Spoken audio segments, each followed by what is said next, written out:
All right, all right, all right. You are now rocking with the best, ladies and gentlemen. Thank you so much for tuning in to another exciting, exhilarating episode of the new Wrestling Podcast. I am, of course, your host, KD Drummond, and I'm here with not one, not two, but three of the four horsemen. Shout out to my man, No C. We'll see you next week.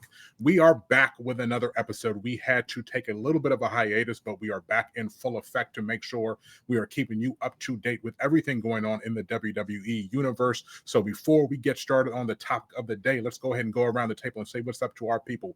Say what's up to the people, Josh. Josh Rodriguez at Film School University, and I'm breathing clear. You know why that is, guys? Do we know why? I got a feeling. Because Patrick's not taking up all the goddamn air in the room, all right? He is known to bloviate a little bit, to use a Stephen A. Smith word. He's a bloviator for sure. All right, I share a room with this man for a month out of the year, so I know. Yeah, I completely understand. I do not wish that on my worst enemy. So, I definitely get where you're coming from. Say what's up to the people, Will. In honor of today's show, I guess you can say it's a bit of a triple threat match today. Yeah. And speaking of that punch that you just did with LA Knight, shout out to what he said to Bars. to the faction on Friday night, when he said, "I'll have her calling me daddy and you screaming uncle." Yeah. Like, that dude is so fire on the mic, man. I had to tell my wife, like, just listen to what this dude does. She's not a wrestling fan. She doesn't care about wrestling. But I was like, just listen to how he controls the situation. Even she had to give LA Knight his props on the way that he handled that situation. He's always coming through. I think I've seen like one slight mic botch in the year that I've been watching wrestling. He is always on top of it. And he bounces back. And that one so was well. whenever he like swallowed his gum on accident. That was like the one that he had. He bounces back so well. Shouts to him and his upcoming feud with Shinsei Nakamura. Are you absolutely fucking that me, was, dude? This that is was going to be random. Amazing. Cinema. Yeah, that one came out of nowhere. I did not see that one coming, and I wasn't familiar with Nakamura before. And of course, as soon as he showed up, I'm quick on Google and I'm looking up, to see who he is and what his background story is and everything, because that's kind of what I do. As a newbie back in wrestling, I have to do my research before I can speak about these things. But one thing that I do not have to do research on is what we haven't had a chance to talk about for the last couple of weeks, because we didn't have a show last week. And the Bloodline feud, the Civil War, is in absolute full effect over the last 2 weeks. We have seen them bouncing back and forth. I think we had a chance to talk a couple weeks ago when we, when Jay was getting back into it with Roman, and we had the return of Jimmy Uso. So we got that preliminary steps, but now things have gone to another level now that they have Sami Zayn back involved with the OG Bloodline, and then the latest shots being fired over the last week. We saw, of course, we're recording on Tuesday. We saw on Friday night, we saw the escalation with Bronson Reed coming in to attack Roman Reigns. And then on Monday night, we saw what was actually recorded as part 2 of the previous Monday, but aired last night, the fact that Seth Rollins and Bronson Reed had their rematch, and Solo Sikoa got himself involved in that. So it is just a full-fledged 5-on-5 careening towards the Survivor Series. And I want to get y'all's thoughts before we talk about our topic of the day, of how you guys feel about how everything has come together. 5-on-4. We don't know who the 5th member is just there. quite yet. Seth hasn't enrolled. I'm holding out hope it's not Seth Rollins. I'm holding out hope, but it's setting up for Seth Rollins. I get it. I said this in the chat. I'm not sure if you guys responded. I love the Bronson Reed addition to the Bloodline 2.0. They have upgraded. We know how KD feels about Bronson Reed. We can't look. Big boy wrestling. Bronson Reed could have joined the Perfume Gang or whatever they called over there, the collective, and he would have been like, yes. He'd have been like, he fits right in. Big fellas need love too. Yeah, come on, man. We know he loves Bronson Reed, but first of all, he is Samoan. He's Australian, but he's part Samoan, so he has the look. He has that. He has that same demeanor of a Tama Tonga and Jacob Fatu, right? Mm-hmm. Where they're just that mean mug, just everything is just pissed off, anger, right? Yep. And then when he put up the 1, I said, damn it, he has to stay. I hope this is not temporary. I hope he stays, because I think this can help elevate him. Even though I know he's been with the feud with Seth Rollins and that has helped, but I feel like him being part of this type of faction is really going to set him up. And what if we get like a Jacob Fatu and Bronson Reed tag team? Yes. Oh my God. Yes. Please keep him. I love it, bro. It's excellent. Yeah, Josh, man. I'll let you go. Yeah. I'm feeling this. I think Bronson Reed is a perfect match for the Bloodline, obviously, and Will just perfectly spelled out the reasons why. But just outside looking in, man, the fact that you were able to build Bronson Reed outside of the Bloodline, yeah, because that's what you've kind of done with the Bloodline so far. All of these guys have come in into the Bloodline storyline automatically, and garnered a name for themselves that way. Especially Jacob Fatu being the best of them all, but you have Bronson Reed doing his thing on his own outside of the Bloodline.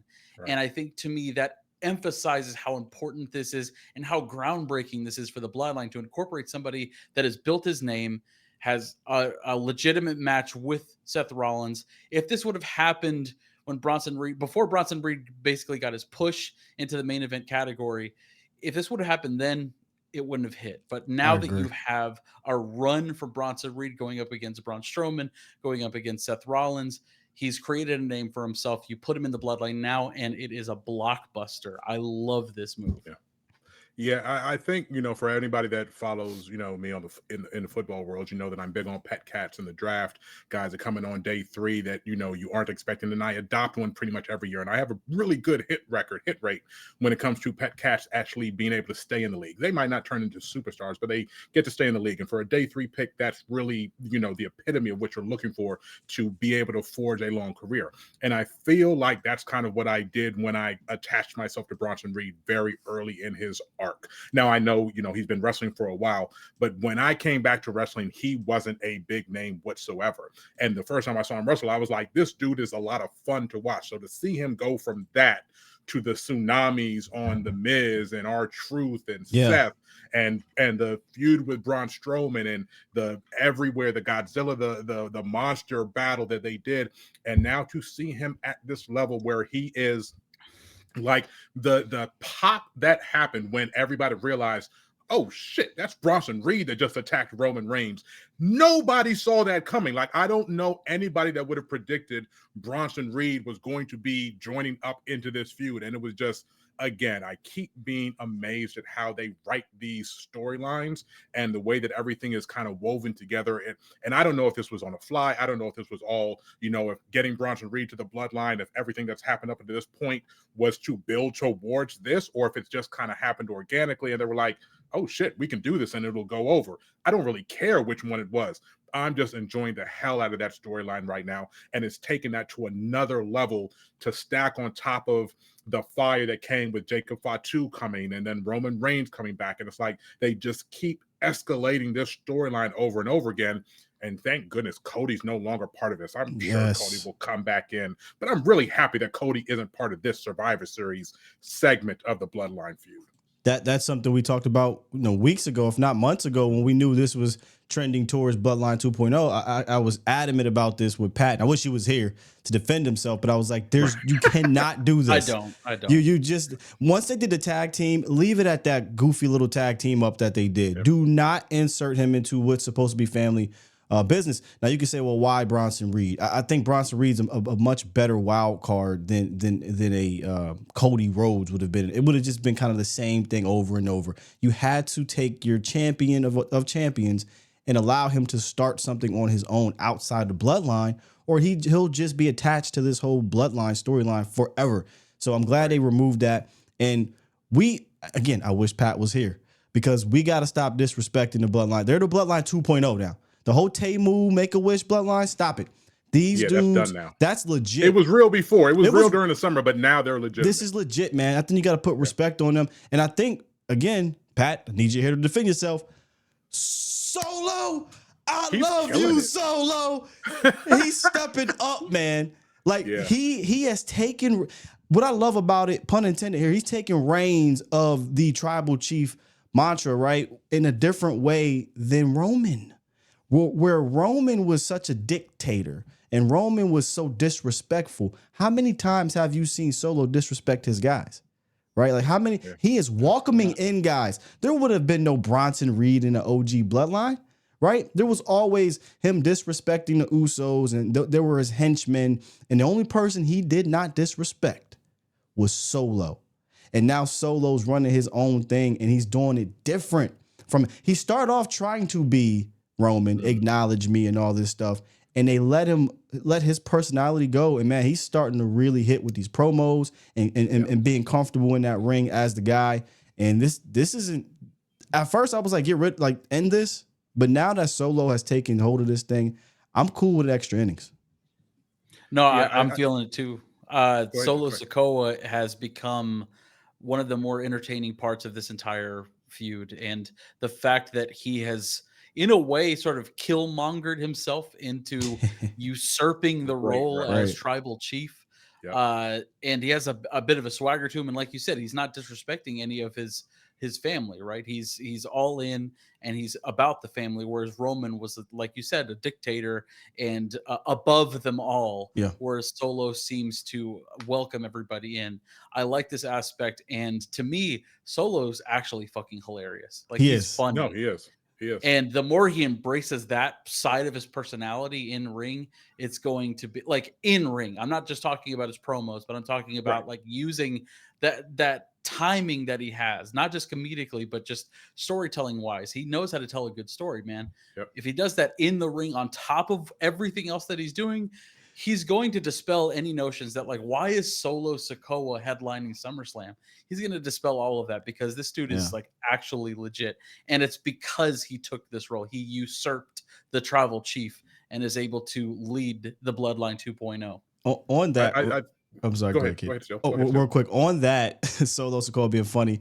There was a house show video going around where Solo Sikoa ran into the turnbuckles. I can't remember who it was. They moved. And as he's stumbling backwards, he's falling and he throws up the one and he just falls back down. Yeah. It's like that type of humor. Like, yeah, granted, that's a house show type of move.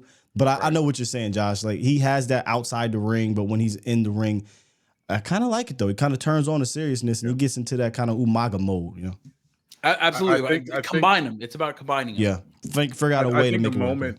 The moment for me that Solo became acceptable to root for, and I'm not saying that he's over or anything like that, but he's over in the sense that like the boos that he gets and like the reaction, over. The visceral reaction, that's definitely over.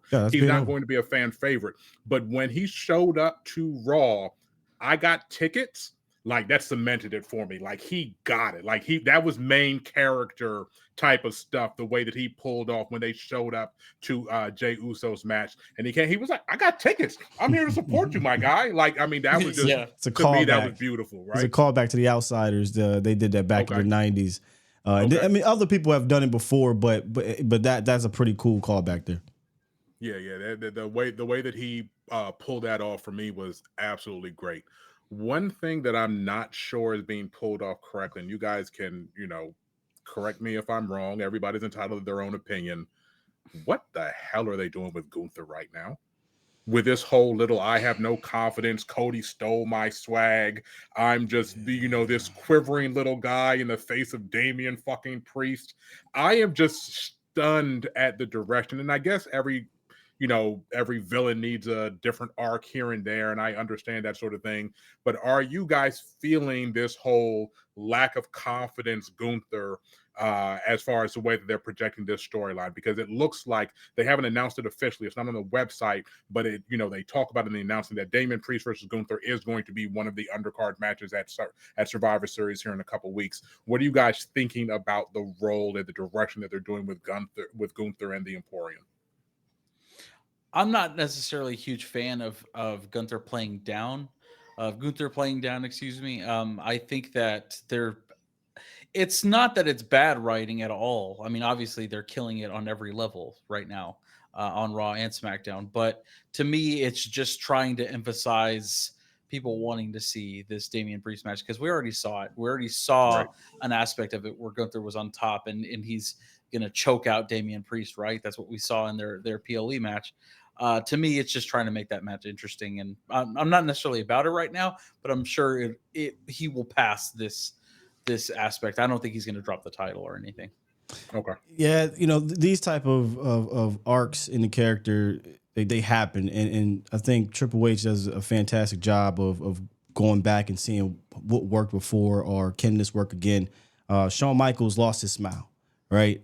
That's kind of this situation. If you want to go look that up, KD, go take a look at that. Shawn was in the ring. I lost my smile. Now this is real life. He really was going through it, but they used it as a gimmick in a way. Happy Corbin, sad Corbin is a thing that happened before, and you've seen this time and again. So, but with this guy, I don't like it because what makes Gunther so prestigious is because he's Gunther, like he has that confidence. He is that kind of villain, and a villain doesn't act in this way. I'm actually mad that they're doing this another, and I don't know what this infatuation is with Triple H and these rifts in between factions, but they kind of got this thing with him and Ludwig going back and forth. Yep. He needs his guy. Gunther needs his guy, and if they're not going to put Da Vinci back in, get another guy and give me the Imperium back. Give me that feel when they come out with the jacket and the theme, which is hard, one of the most underrated themes out there. Mm-hmm. And there's that swagger of we are not to mess with.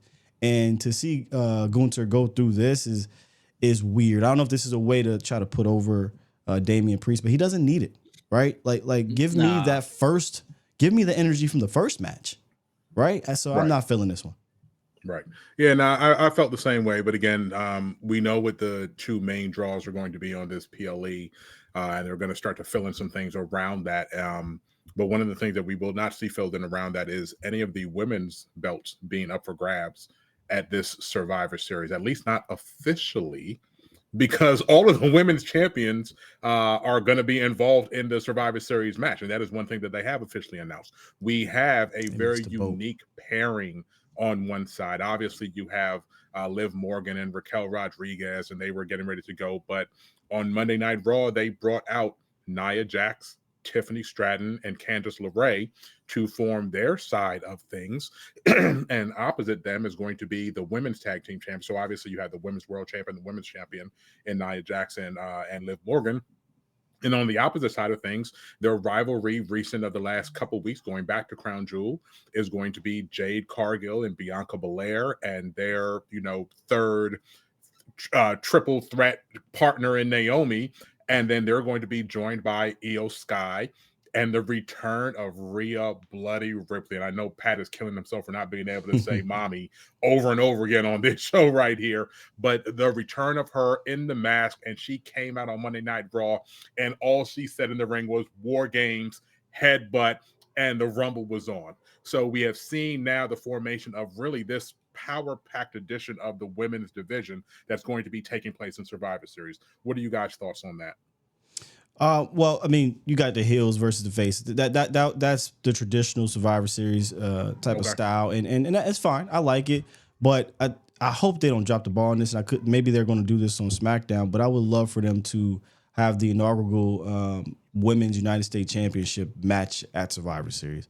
On a big four PLE, that would be perfect to introduce that. And honestly, if you're going to have one of those women that are in the match a part of it, they can do two matches. You know what I mean? They can do two. So I'm hoping that they figure out a way to put that on the PLE, because you don't want to start off that title like, oh, well, just some random episode of SmackDown, and then you give it to some random superstar, and it already loses its luster, So I would love for it if they put that, because since there's no women's titles on that PLE, I would love for that belt to be there.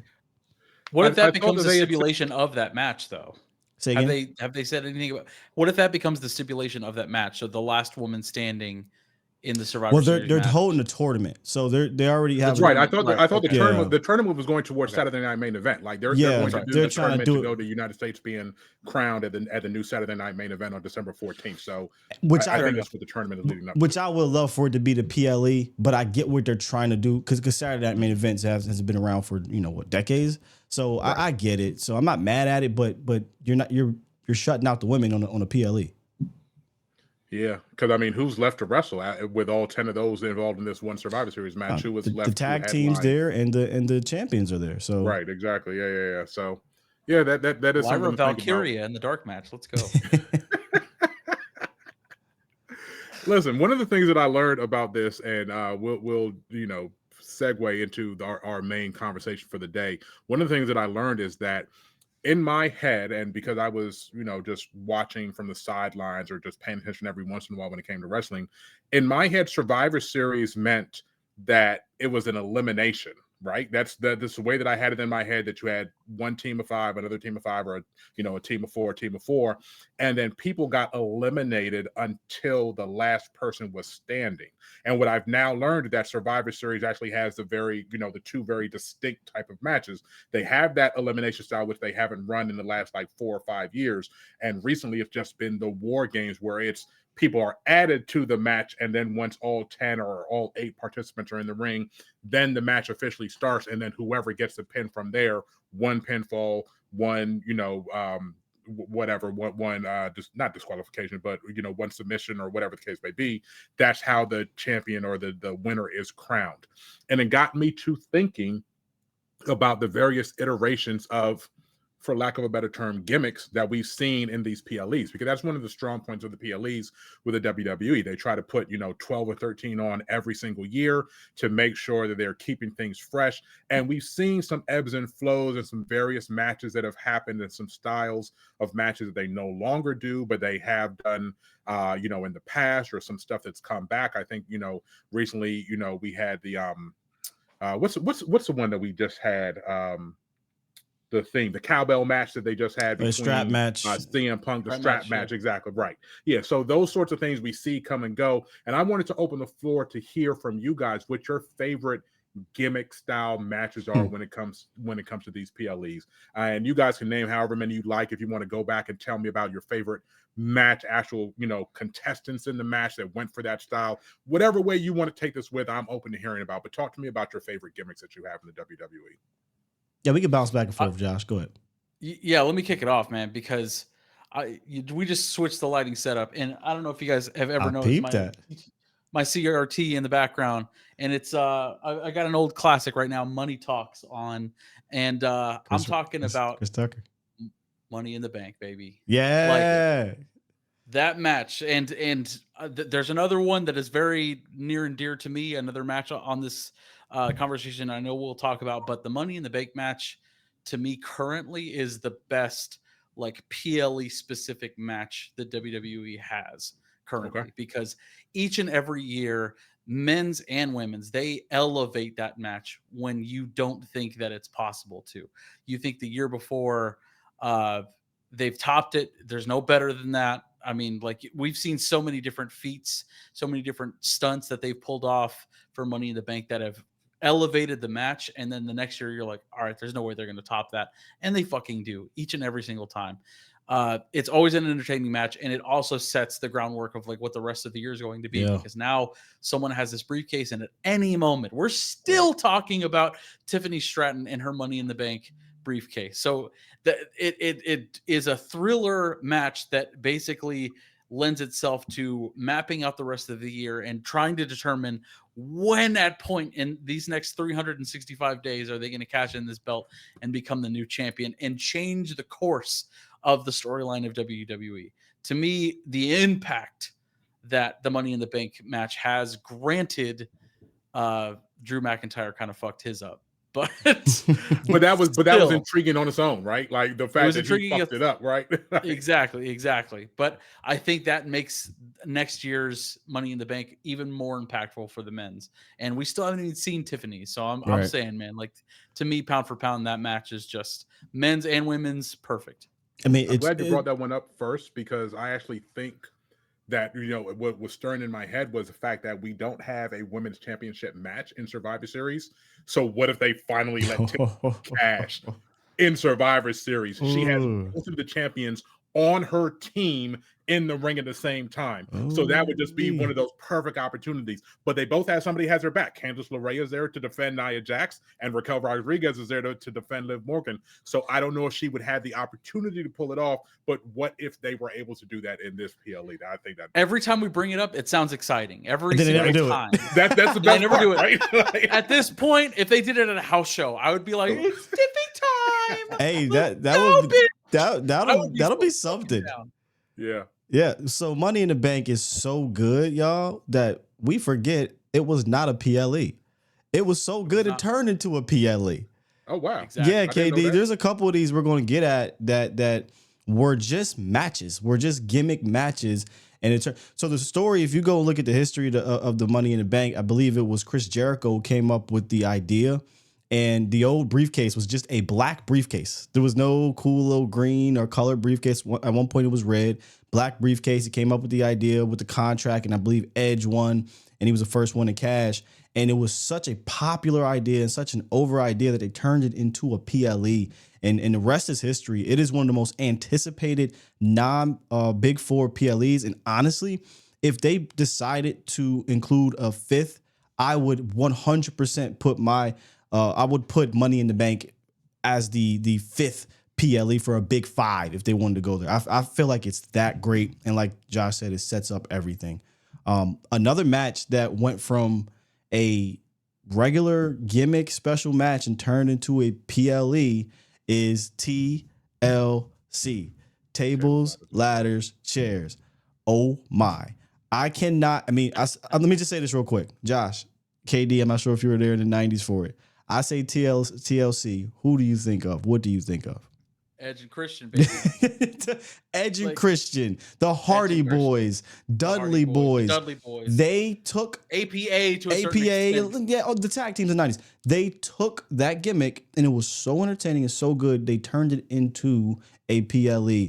And the image that sticks to my mind was, I believe it was TLC 2 at WrestleMania with Edge or Jeff Hardy dangling from the I guess he was holding the belt. And Edge is on like a 18-foot ladder, KD, and while Jeff Hardy is swinging, Edge spears him off the ladder to the ground. And for me personally, no other in-match image tops that aside from Mankind getting thrown off the cage. Like the Attitude Era, to me, that image is the most popular image of the Attitude Era. Not talking about spraying milk and not pulling, not that. I'm talking an actual match. That image to me sticks out because it was a tables, ladders, and chairs. Tables, you had Get the Tables with Devon and them boys, Dudley Boys. The ladders, you had the Hardys, who was a high-flying extremist. And the chairs were Edge and Christian. One of my favorite PLEs, or my favorite gimmick matches I never want to see go away.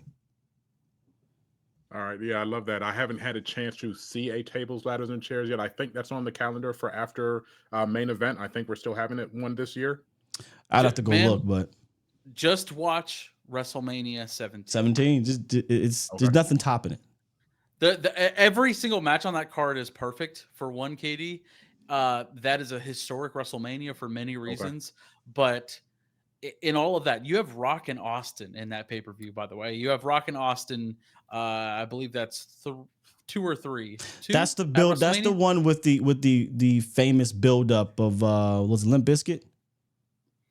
Yes, exactly. Yeah. So that's that one. We showed you on here. Oh, that promo. Match. Yeah, that's the promo. The promo that you showed. Rock and Austin main event, Houston, Texas. It's one of the greatest matches of all time. However, TLC Part 2 stole the show from The Rock and Stone Cold Steve Austin. I'm not fucking kidding, dude. It was Macho Man and what was it at WrestleMania 3? Shawn Michaels.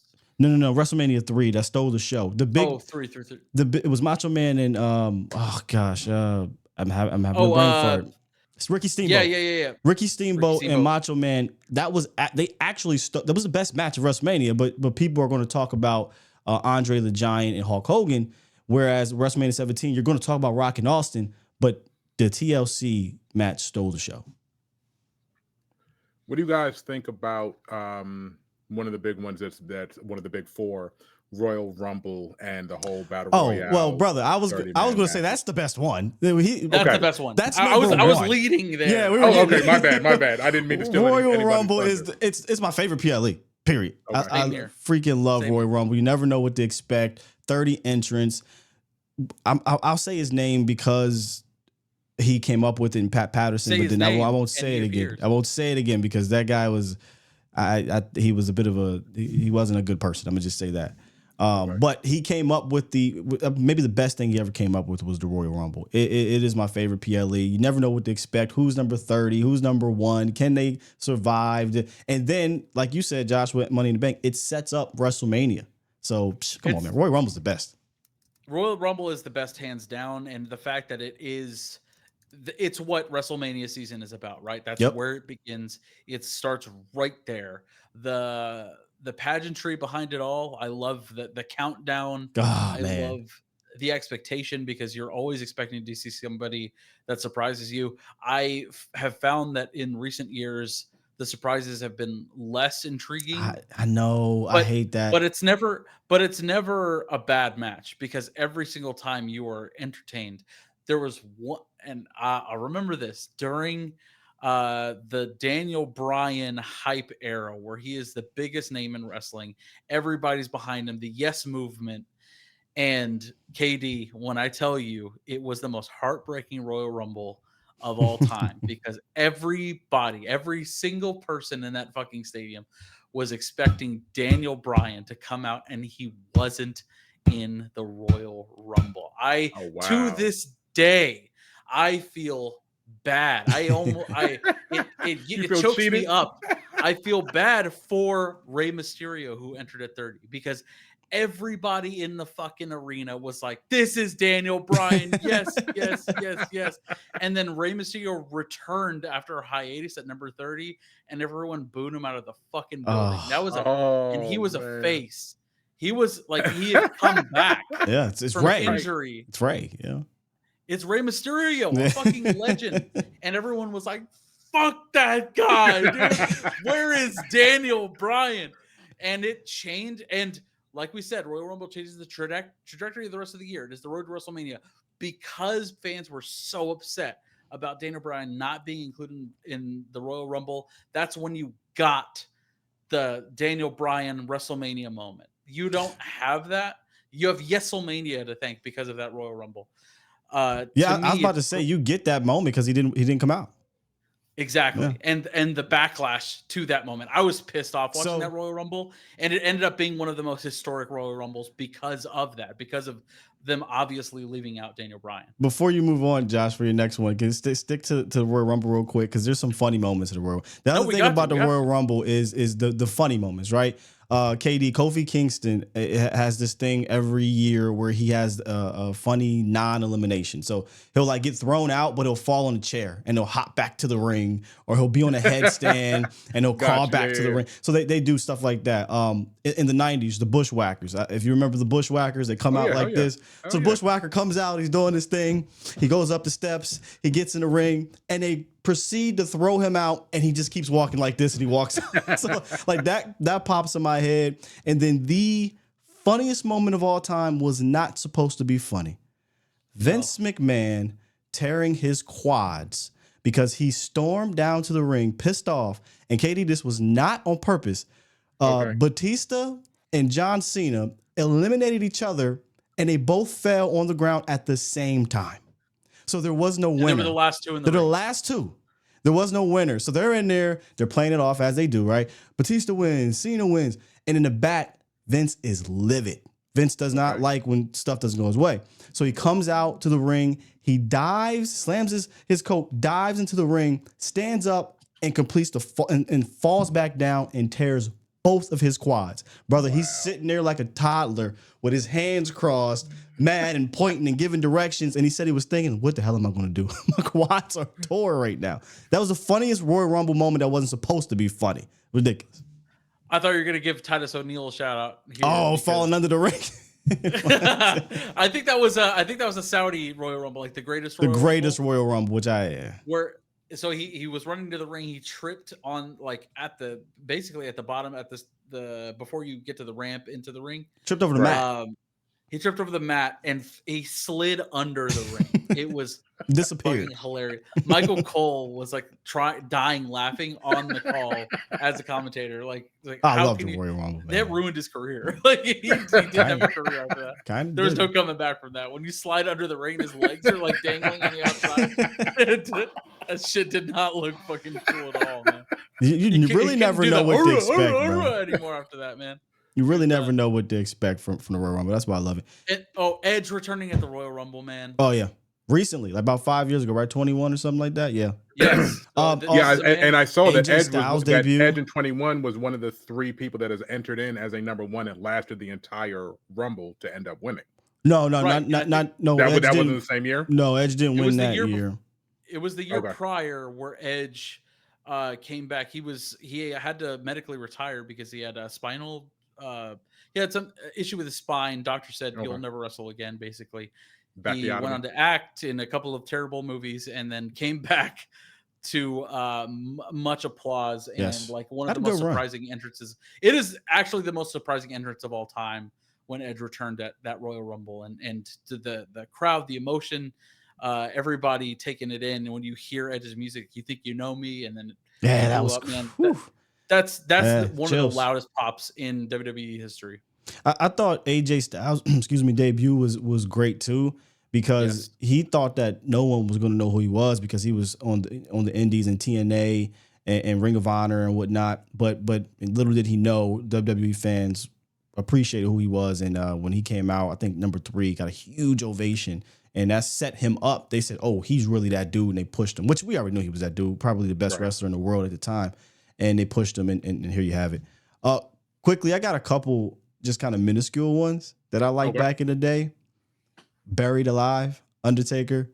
I mean, anytime I seen Undertaker in a Buried Alive match, it was hardly ever a bad one. But the first one with Mankind was great. Stone Cold, really liked that one. I'm a fan of old school Falls Count Anywhere. I don't know if they do that anymore. Right. Yep. But I like Falls that. Count Anywhere, man, where you see them fighting in the back and they're in the stands and concessions. Yeah, Falls Count Anywhere was fun for me. So just a couple just kind of like ones they don't do anymore that aren't as popular, but I like those. I mean, trying to think of more. I mean, I Quit matches are always great. I think they're always like really interesting ways that they go around those. The ones with John Cena were never really good. I Quit matches are tough, man. It's tough. But Rock and Mankind I Quit match. Well, it's iconic because they faked it. You know what I'm saying? Yeah. You really didn't say anything. It's just tough to have if you have like a John Cena or who's saying I quit? Like the fact that they made AJ you as a right. wrestler, right. I was mad they made AJ Styles say it. I like his. I thought his made sense. I liked his. Well, because they played the whole retirement thing. What about Hell in a Cell? How do you guys feel about that? Because I know that we had the recent CM Punk Drew McIntyre Hell in a Cell match, and you guys seem to think that it was one of the better ones that you've seen in recent years. That they kind of moved away from those. I mean, the last great Hell in a Cell match was Triple H and Undertaker at WrestleMania 28, or 27, 28. I forget, but. Before that, the gimmicky like PLE Hell in a Cell matches, those never really hit for me. There you go, because Josh. when you dedicate an entire PLE to one stipulation, like we're talking about now, for the Hell in a Cell, it just feels disingenuous because it's like, oh, it's on the calendar. We have to have a Hell in a Cell match. Whereas what made CM Punk and Drew so perfect is like, there is no other way this match can end. Facts. This feud can end. Unless it is in a fucking cell. So to me, it has to be a legit reason why we need to incorporate a Hell in a Cell versus like, oh, it's on the calendar for next month. Let's fight in a Hell in a Cell, I guess. It needs to build to that point, right? There has to be no other option. I think another one that went from a gimmick match and is now a PLE, which may have kind of diminished it just a little bit because if they execute it right, it's really cool. Elimination Chamber. When they first came out was so cool to me. When I was a kid, I loved kind of the all the cages stacked up on each other, you know, in the 90s or in the 80s. I love seeing war games with all the rings, and I thought that was cool. So when they came up with this monstrosity of a steel it was kind of like Hell in a Cell, steel cage, combine it into something, and they had, you know, was it 4 different corners, and it was actually extremely dangerous. The first one, it was too dangerous. They had to actually modify it because it was too high. And RVD did a frog splash from the very top of it and almost hurt himself. But that I feel like Elimination Chamber is 100% a top 5 gimmick match. I don't think it's a top 5 PLE, but from a gimmick match, you know, Goldberg spearing who was it that he speared through the I guess Jericho, it wasn't glass. It might have been Jericho, but whatever it is, he speared them through it. The chamber, you know, the whole lights going, who's coming in next. Probably the most famous Elimination Chamber match was the one for the title where surprisingly John Cena lost to I think it was John Cena took like 4 finishers. And then Edge pinned him. And he has the famous meme where he's looking up and he's smiling, but you can't see his face because the rope is blocking it. So that might be the most famous one. But I think Shawn Michaels might have won that title in that one. But Elimination Chamber is amazing. I think it's when you get 4 top guys involved and not just randoms. I think it can be one of the best matches of the year. I love it. Oh, we got Josh. We lost your mic, Josh. Yep. Sorry. Can you hear me now? Yep. I feel like they've screwed up the Elimination Chamber a couple of times in that, like, there have been Elimination Chamber matches with, like, Evan Bourne. That's what I mean. You know, when you have randoms in there, it's like, no, you need to have, like, legitimate guys in there. So, like, Star power. Undertaker is waiting in one of the cells. You know, like, that's the shit where you're like, okay, bro, this when is it was a like legitimate threat. Jericho and Edge and Shawn Michaels and Cena, that is what I want to see in Elimination Chamber, not Evan Bourne and whomever 1 2 3 Kid, you know what I'm saying? Like somebody like that, just some randos, or like R-Truth or something. You know what I mean? Like it's this doesn't make sense for this match. Yes, fans, I know 1 2 3 Kid wasn't around for Elimination. I'm just giving an example. We're just talking here, right? We're just talking a little bit of shit amongst friends, and that is going to be the conclusion of our show for this week. Just a little bit of a tease. We have, of course, the opportunity for everybody to smash the subscribe button and hit that notification button so that you do not miss any episode of this here thing that we're doing on YouTube. And, of course, follow us on all social media. We are on Twitter. We are on Instagram. We are on Blue Sky. So make sure that you are following us in every capacity. This And New Wrestling, and on Instagram, it's And New Wrestling Pod. Make sure that you are keeping up with us so that you can pay attention to all of the little short videos. My man Josh has something to say. What's up, Josh? And if you're missing Patrick No-See Walker like I am not this week, please check him out on There Are Too Many Movies. It is my movie podcast that he happened to come on and talked about The Wrestler. We did a little wrestling crossover on There Are Too Many Movies. So I got to the trap. What's that? You got to the trap part? Yep, I'm there. All right. But yeah, check that out. Please check it out. And if you're new from There Are Too Many Movies watching And New Wrestling, we appreciate you. Absolutely. We appreciate y'all. We are going to be back next week. It is going to be our final show before Survivor Series. So, of course, we will have predictions for how we see things going, and hopefully we will have a little bit more of the match card outside of the two, you know, the men's and the women's, and obviously we'll get that confirmation on who the 10th man in the ring is going to be for the men's side of things. So until then, in the meantime, in between time, we are out of here. We love y'all. We'll see you next week. Salute. Yeah.